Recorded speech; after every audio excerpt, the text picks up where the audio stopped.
don't attract bad things. Mahirap kumisang aminin, madalas naman hindi natin alam, na ang mga bagay na dumarating sa ating buhay, tayo rin ang nag-i-invite. That we invite whatever happens to our lives. We are not victims of life. We help create life, and we have a big influence in how life is lived by us. Ang mga dumarating sa ating buhay ay inaanyayahan natin consciously or unconsciously. At the very least, kung hindi man natin sinasadya, ay pinapayagan natin na mangyari o magtagal. Kaya mahalagang kilalanin kung ano nga ba ang ating inaakit, para kung ayaw natin yon ay huwag nating akitin. Luke 6:43-45, Jesus speaks here, "A good tree cannot produce bad fruit, and a bad tree cannot produce good fruit. You can tell what a tree is like by the fruit it produces. You cannot pick figs or grapes from thorn bushes. Good people do good things because of the good in their hearts. Bad people do bad things because of the evil in their hearts. Your words show what is in your heart." Isang matagal, matanda, nakatotohanan na, wala nang bago, dahil alam na natin ito. Sabi ng Panginoon, ang puno nakikilala sa bunga. Kung mabuti ang puno, natural mabuti ang bunga. At kung masama ang puno, masama ang bunga. Huwag kayong padaya sa itsura ng sanga, itsura ng dahon, sa bunga, nagkakakilanlan. So ano ang bunga ng buhay natin? Ano ang bunga ng ating mga pagsisikap? Kung mabuti ang pagsisikap, dapat mabuti ang bunga. Ano ang bunga ng ating mga pag-aaral, ng ating mga ginagawa? Mabuti ba o hindi pa mabuti? Ayaw ba natin o hindi natin gusto ang ganong mga bagay? Some people attract problems. Mga problema, mga suliranin. Nagtataka pa sila kung bakit lagi silang may problema at pabalik-balik yung mga problema nila. Kaya mahalagang maintindihan natin that we attract even our problems. Some people bring trouble to themselves, to others, to God. Even when we keep on asking God to do what is against God's will. 2 Samuel 11:3-4. Samuel happened to see her, and he sent one of his servants to find out who she was. Or David happened to see her. The servant came back and told David, "Her name is Bathsheba. She is the daughter of Eliam, and she is the wife of Uriah the Hittite." David sent some messengers to bring her to his palace. She came to him, and he slept with her. A short episode in the life of David that tells us how somebody else's wife ended up in his bed. Nakita niya ang babaeng ito naliligo sa kanyang bubungan at ipinakuha ng hari dahil yung asawa sundalo na nasa duty out of town. So ang daming problemang ibinigay ito sa buhay nilang dalawa. And who invited the problem into their lives? Sila rin. Si David, ang dami naging problema dahil una, inimbita niya itong babaeng ito sa kanyang bahay na hindi naman niya asawa. Ito naman babaeng ito nagka-problema dahil maliligo lang, yung pasakitan ng iba, sa bubungan pa. Hari tuloy ang nagpakuha sa kanya, ano magagawa niya? Malay naman natin kung gusto rin nga niya. Pero nagkaroon sila ng problema, walang umimbento nun, sila din. Marami sa mga problema natin, ganon. Kung hindi man tayo ang diretsyo umimbento ng problema, yung problema ay inimbento ng somebody close to us na siyempre madadamay tayo. Some people attract betrayal. Si Samson, ang laki-laking tao, ang lakas-lakas na tao, napagtaksila ni Delilah. Samson's strength is overcome by his weakness for women who betray him. Bawat kasi bagay may katapat. So kung may lakas ka, meron kang hina. So yung kahinaan mo, binabantayan mo dapat dahil yun ang katumbas ng iyong lakas. And the strength of Samson would only be defeated by his weakness for women. Judges 14:6-7. But the Lord's Spirit took control of Samson, and with his bare hands he tore the lion apart. As as though it had been a young goat. His parents didn't know what he had done, and he didn't tell them. When they got to Timnah, Samson talked to the woman, and she was sure she was the one for him. So kung gaano kalakas si Samson na kaya niyang wasakin ang buong katawan ng isang leon na parang isang batang-batang kambing pa lang, ganoon naman ang kahinaan niya pag dumating na sa usapan sa babae. At napakadalas niyang na-in-love sa kanyang maiksing buhay. Judges 14:16-17, Samson's bride went to him and started crying in his arms. "You must really hate me," she sobbed. "If you loved me at all, you would have told me the answer to your riddle." "But I haven't even told my parents the answer," Samson replied. "Why should I tell you?" For the entire 7 days of the party, she had been whining and trying to get the answer from him. But that 7 days, she put so much pressure on Samson that he finally gave in and told her the answer. She went straight to the young men and told them. So, uso sa kanila doon, bugtungan, palaisipan. At napakahirap ng bugtong ni Samson. Kinailangan ngayong malaman ng mga kalaban niya kung ano yung sagot. Itong babaeng ito ang ginamit. Nagmungoy-ngoy ang babae, nanuyo ng nanuyo, nagdabog-dabog, lahat ng tricks in the books ginamit niya. And finally, on the 7th day, nakuha niya rin yung sagot. Si Samson na hindi kinakatakutan yung leon, nauto ng babaeng ito. Gullibility attracts betrayal. Premature and wrongly founded trusting attracts betrayal. Marami po nagtatanong sa akin sa Facebook, bakit kaya lagi na lamang po ako naloloko ng mga lalaki? Nagpapaloko ka, pamangkin. Yun lang yun. Walang ibang sagot. Huwag mong sisihin ang lola mo, huwag mong sisihin yung mga lalaki. Siyempre, lahat ng kayang lokohin yan, lolokohin. Nasa iyo na kung papaloko ka.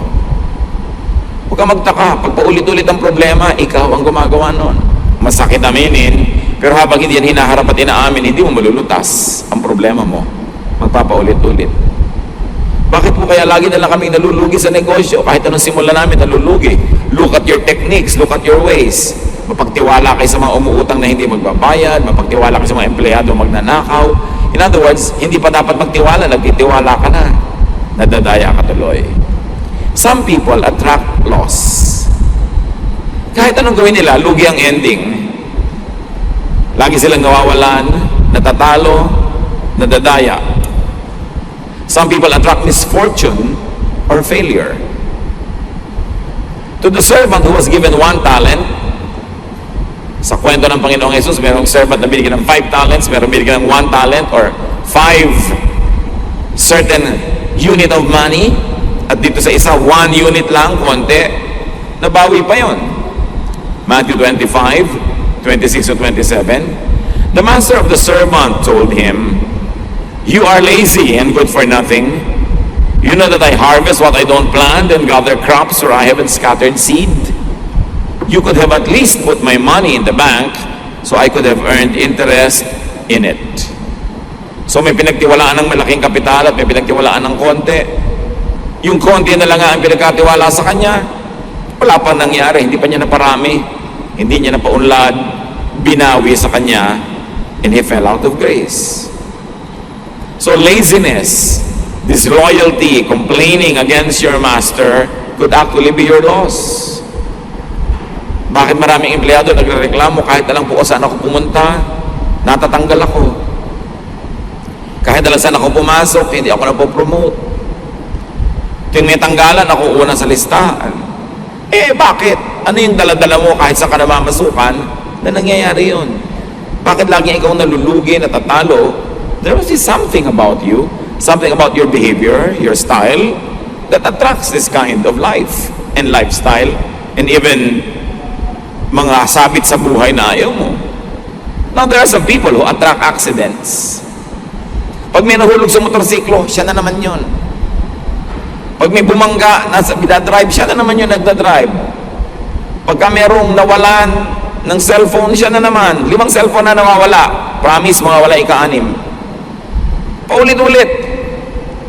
There are really people who attract accidents. Sometimes sasabihin nila, bad luck. Hindi luck yun. Hindi bad luck yon. There is something that you do that causes it.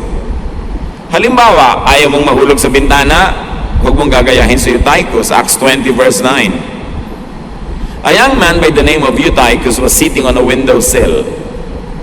While Paul was speaking, the young man got very sleepy. Finally, he went to sleep and fell 3 floors all the way down to the ground. When they picked him up, he was dead. So nagsasermon si Paul, humaba ng humaba, inantok ang Eutychus na siya nakaupo sa bintana. Nakatulugan niya yung sermon. O nung nakatulog siya, nalaglag. 3 floors, patay. Maganda nga gawin sa church na walang sandalan ng mga upuan eh, ano? Parang pag mga inaantok maglaglagan at mabarog. Kaya lang hindi naman mamamatay. Baka masaktan lang ng konti. Pero ito namatay. Bakit? Ba't siya doon naupo? Yung mga umuupo sa death seat, nakasakay kayo sa bus, front seat kayo, katabi ng driver, pag nagkaroon ng banggaan, kayo siguradong mapipipi. Because a driver will automatically save himself, whether he likes it or not, whether he thinks of it or not. Iiwas yung sarili niya sa banggaan, ililiko niya yung sasakyan para iiwas ang sarili niya. Automatic yon, impulse. Sino mapipipi, edi yung katabi niya. Yun ang mapapalagay doon.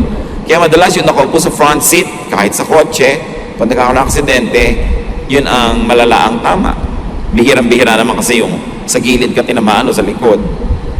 May mga lugar talaga, mga kapatid sa mundo, na pag doon ka lumagay, malapit ka sa disgrasya. Bibili ka ng lote, nandun sa tinutumbok ng kalsadang papalusong. May nawala ng preno. So palagay nyo, saan paparada yung truck? Hindi sa bahay mo, sa loob. So pipili ka ng titirhan mo, di sana hindi yung sinutumbok ng sasakyan na papalusong. Tinutumbok man, paahon, nandun ka sa taas, hindi ka tatamaan. Placement is important. Positioning. Ngayon, yan lang yung mga kitang-kita natin na placement. Pero sa buhay, meron din mga placement na delikado. So, di namin naliligaw sa iyo, ang papakasalan mo pa halimbawa, yung wanted. O di pag nagbarilan, talagang maladalasan, tama-tamaan ka niyan. Ang magugustuhan mo, yung tamad, di pa may naghirap, kasama ka doon. Saan ka lumalagay? May nag-aaway-away, kanino ka kumakampi? Dapat nga hindi ka sumali, pero kung kakampi ka pa doon sa obvious na matatalo, di talo ka. Kaya mga bayani, di ba, namamatay? Na magiging bayani lang naman sila, 1 generation later pero during their time, namamatay sila kasi ang kakampi nila na cause, yung mahina. Well, walang bumibigil sa inyo kung gusto nyo maging bayani, pero tiyakin nyo lang na kung kakampi kayo sa isang cause na anti those who are powerful, get ready to get hurt. Because you are positioning yourself. Nahuhulog ang loob mo sa lalaking may asawa. Anong buhay ang binubuo mo para sa sarili mo later kung talaga nagkahulog-hulog na di mo na madampot ang loob mong nalaglag? Anong buhay ang magiging buhay mo? Nasa pagpupwesto mo yan Tapos dasal ka ng dasal sa Diyos na hanguin ka sa hirap, ikaw ang lumagay dyan. Kaya mahalaga mga kapatid, tinitingnan natin, what do we attract? Some people attract rudeness, bad behavior. Halimbawa, yung mga wise men na dumalaw sa Panginoon nung siya pinanganak, nag-courtesy call mo na kay Herod, they were courteous to him, but Herod attracted rudeness on the part of the wise men. Matthew 2, 7 to 8 and 12. Herod secretly called in the wise men and asked them when they had seen the star. He told them, "Go to Bethlehem and search carefully for the child. As soon as you find him, let me know. I want to go and worship him too." Siyempre, bola yun. Gusto niyang patayin yung bata. Later, they were warned in a dream not to return to Herod, and they went back home by another road. So itong mandaraya na to na si Herod, anong napala niya? Na-snub siya, hindi siya binalikan, hindi na nag-courtesy uli sa kanya, yung mga tao umalis na lang ng palihim. Kasi his behavior attracted that kind of evasive reaction. There are some people who attract exploitation and abuse. Sa pagpupwesto mo lang sa iyong buhay, sa pakikitungo mo sa kapwa, minsan inilalagay mo sa sarili mo na pwede kang maabuso, pwede kang ma-blackmail, pwede kang mapagsamantalahan. Halimbawa, si Sarai, wife ni Abram, hindi sila magkaanak.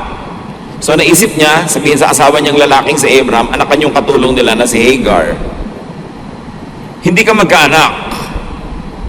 Tapos isusuong mo yung isang babaeng katulong mo para anak ka ng asawa mo. Pag nagkaanak yon, anong palagay mo magiging lugar mo? At yun nga ang nangyari, Genesis 16, 1-4. Abram's wife Sarai had not been able to have any children. But she owned a young Egyptian slave woman named Hagar. And Sarai said to Abram, "The Lord has not given me any children. Sleep with my slave, and if she has a child, it will be mine." Abram agreed, and Sarai gave him Hagar to be his wife. This happened after Abram had lived in the land of Canaan for 10 years. Later, when Hagar knew she was going to have a baby, she became proud and was hateful to Sarai. Yumabang yung katulong dahil siya na ngayon yung nagdadalang tao, daladala niya sa sinapupunan niya ang anak nung among lalaki. So ngayon, hindi na siya nagpatsimay-tsimay na lang sa dati niyang amo, mataas na rin ang kanyang pride, at nilalabanan na niya. Bakit? She was empowered by Sarai. Do you empower people to be able to abuse you later? Because you think malalamangan mo siya, magagamit mo siya, ma-exploit mo siya. At the end of the day, ikaw pala yung pwedeng malugi. Dapat pag meron tayong pinaplano, layuan nyo yung pananaw, saan patungo yun? Anong gagawin nun sa inyo? Anong gagawin nun sa mga tao nasa paligid nyo? Some people attract that kind of reaction. Yung naaabuso sila. Yung sobra kang napaka-polite, kahit ang kaharap mo parang halimaw, ang gagawin nun siyempre, aapihin ka.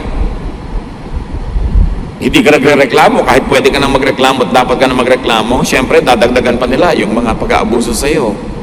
You attract that. Kaya pag pinag-uusapan natin, lagi po ako naaapi. Nagpapaapi ka, yun lang yun. Pwede ka naman hindi pumayag eh. Water follows the path of least resistance. Yung tubig, doon dumadaan sa pinakamadaling daanan. Kung mataas ka, hindi ka niya aakyatin. Kung matigas ka na, liliko na lang siya. Pero kung ang lambot-lambot mo, tutunawin ka niya at dadaanan ka niya, ganon din ang mga tao. When you don't resist anybody, people will abuse you. Kaya may mga nang-aapi kasi may nagpapaapi. May nang kakawawa kasi merong nagpapakawawa.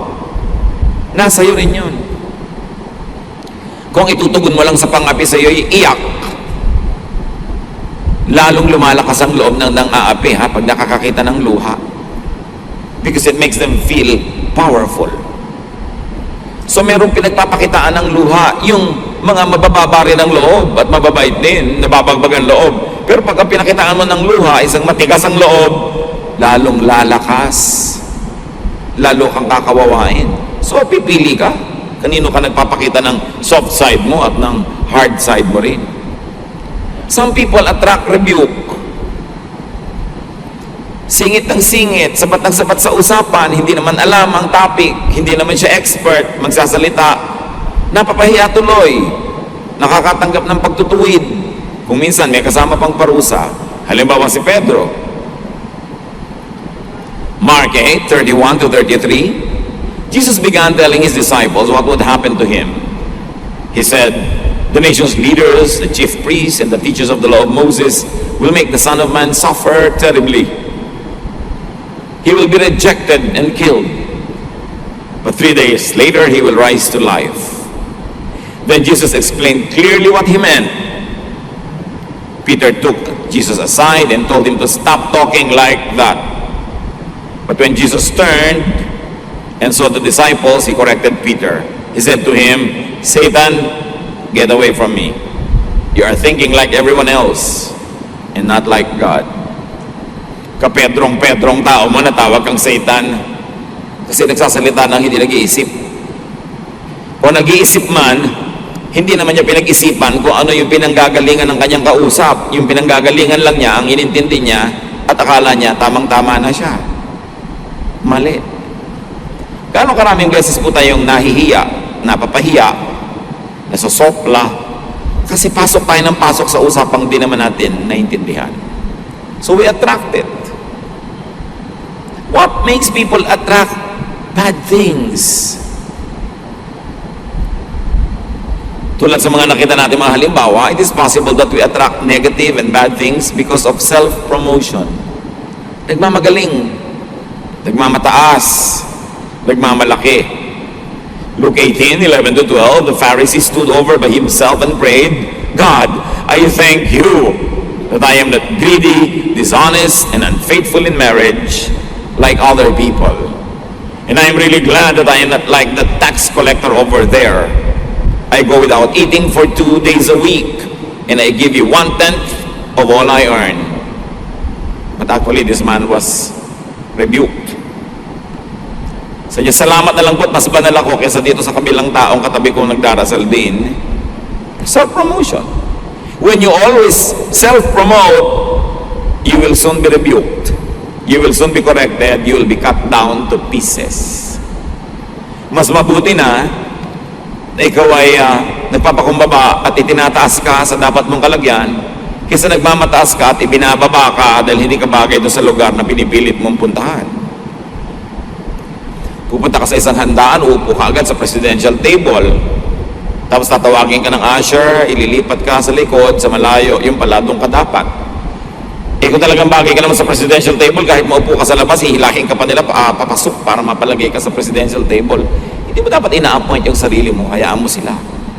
Kung ayaw mong mag-attract ng negative attention, para hindi ka na tatama, para hindi ka iwasan. Pag lagi kang presko, pagka lagi kang mapang-abuso, pag may kinakausap ka, ang tagal-tagal, ang haba-haba, mamaya iiwasan ka na. Tapos magtataka ka, ba't kayo iniiwasan? Alam nga namang attractive ka, tapos iwasan ka. Siyempre, meron tayong repulsive behavior. What makes people very attractive to gullibility, to such things? Because of their gullibility. Trusting too much too soon. Mabuti nagtitiwala, pero degrees, levels, antas-antas ng pagtitiwala depende sa naipapakita noong gusto natin pagtiwalaan na worthiness niya para pagtiwalaan. Katulad ni Samson, yung ba namang lihim niya na Diyos ang nagbigay, binisto-bisto niya kay Delilah. Yung babaeng pinag-usapan natin kanina, hindi si Delilah. Si Delilah was the next woman that was able to trick Samson. Alam natin na si Samson ay binigyan ng Diyos ng misyon, magiging bayani siya ng kanyang lahi para lumaban sa mga kapitbahay nila na sila isinakop. At kung ano man yun, ang lakas niya nasa kanyang mahabang buhok, hindi siya dapat magpagupit ng buhok. He was a Nazirite. Isa yun vow. Pagka ang bata nasa sinapupunan pa ng ina at sinabi ng Diyos na ito, instrumento ko tong lalaking batang ipapanganak na to, hindi siya ginugupitan ng buhok, mahaba yung buhok niya. Hindi siya umiinom ng alak, hindi siya gumagawa ng mga bagay na ginagawa ng mga makamundong tao dahil meron siyang mahalagang misyon. Si Samson, ganon. Si Delilah ngayon ay ginamit ng kanyang bayan, napaibig niya itong si Samson. Ang misyon niya, malaman kung ano ang lihim ng lakas ni Samson. Dahil si Samson kayang-kayang talunin kahit ang dami-daming kalaman. Judges 16, magmamaneho, hindi chinecheck ang sasakyan.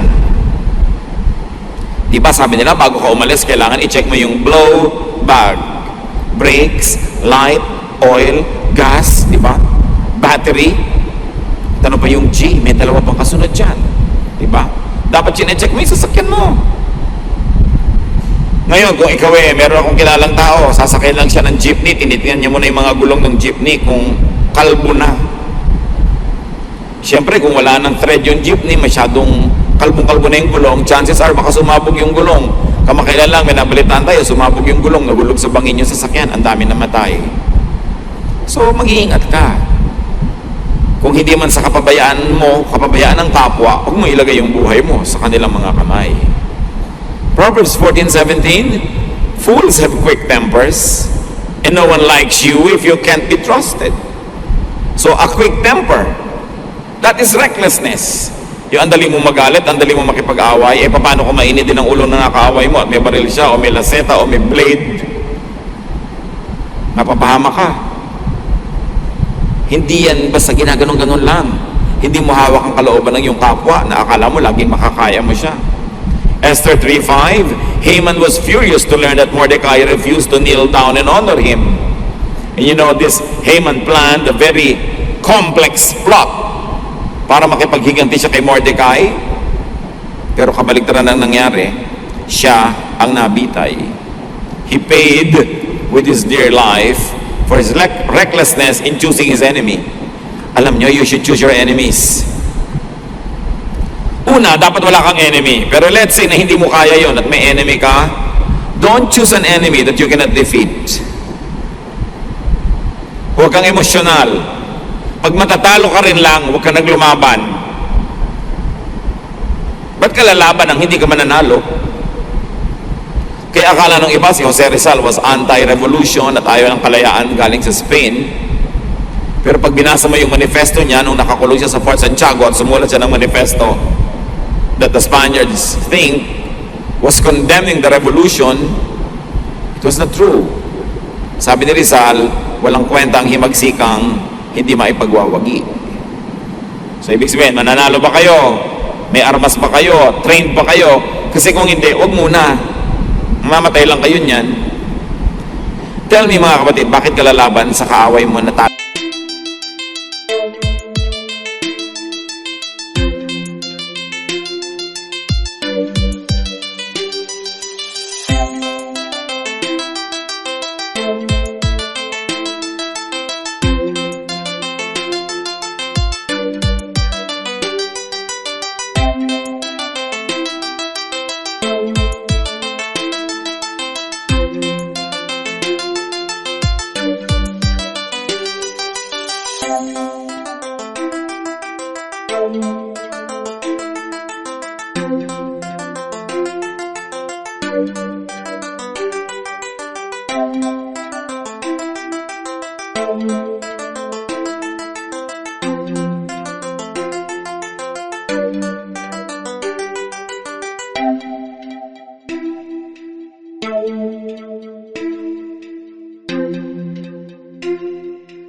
and dancing to celebrate his victory, and she was his only child. Inosenteng bata na pahamak dahil sa pabayang ama. Padalos-dalos, hindi iniisip ang ginagawa o ipinapangako. Meron pa mga magulang na buntis pa lang, ipinapangako na, o sige, yung anak ko, papakasalan yung anak mo, ha? Yung hindi nila kasali sa usapan yung mga bata, tapos yung mga bata ang napapahamak sa mga ginagawa ng magulang nila ng mga pangako. So mahalaga, nag-iingat tayo. Alam niyo itong batang to, itong dalagita, pumunta sa mga kaibigan niyang babae, nanangis ng nanangis doon. Inisa-isa niyang puntahan, nag-iyakan sila ng nag-iyakan for a life that she would no longer be able to live. And then, she was sacrificed. Innocent people are sacrificed when we make reckless decisions and when we are reckless in our deeds. What makes people attract such things, negative things? Lack of self-respect. When you don't respect yourself, people won't respect you. It is as simple as that. You want people to respect you? Respect yourself. Have dignity. Do not covet what you do not have, and people will respect you. What else makes people attract negative things? Weakness, as we have seen. It could be a physical weakness, but more than that, emotional and spiritual weakness attract trouble. Malaki ang problema ng hindi nagpapakatatag. Ecclesiastes 4:1. I looked again and saw people being mistreated everywhere on earth. They were crying, but no one was there to offer comfort, and those who mistreated them were powerful. You see, being weak attracts aggression. Kahit sa international politics, pag mahina ka na bansa, pinipitik-pitik ka. Binabatok-batukan ka ng mga kalaban mo kasi kaya nila. Dapat malakas ka. Kung wala ka mang balak na mangapi, dapat malakas ka pa rin para hindi ka apihin. At kung gusto mo, ang lakas-lakas mo, maipagtanggol mo ang mga naaapi. Pero hindi virtue to be weak. You have to be strong. Not only physically and financially, but you've got to be strong-willed. Dapat buo ang loob. Matining ang loob para hindi ka inaapi-api ng kapwa. What makes people do bad things? Lack of discernment. Kakulangan ng pag-iisip, pakikiramdam, ano bang tama, anong mali. Proverbs 10:13, if you have good sense, it will show when you speak. But if you are stupid, you will be bitten with a stick. So ang kamangmangan ng kahangalan ay napaparusahan. Kailangan ng tao nagpapakatalino. Being bad, being on the wrong and bad side attracts bad things. Pag may mga kilala kayo nag-aaway-away, don't take sides. And in fact, if you have to take sides, isipin mo, mapapahamak ba ako sa side na ito? Tama ba ito o mali? Talo ba ito o panalo? You can be neutral, it's always best. Pero wag laging sali ng sali sa mga gulo.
Attract good things by being self-reliant.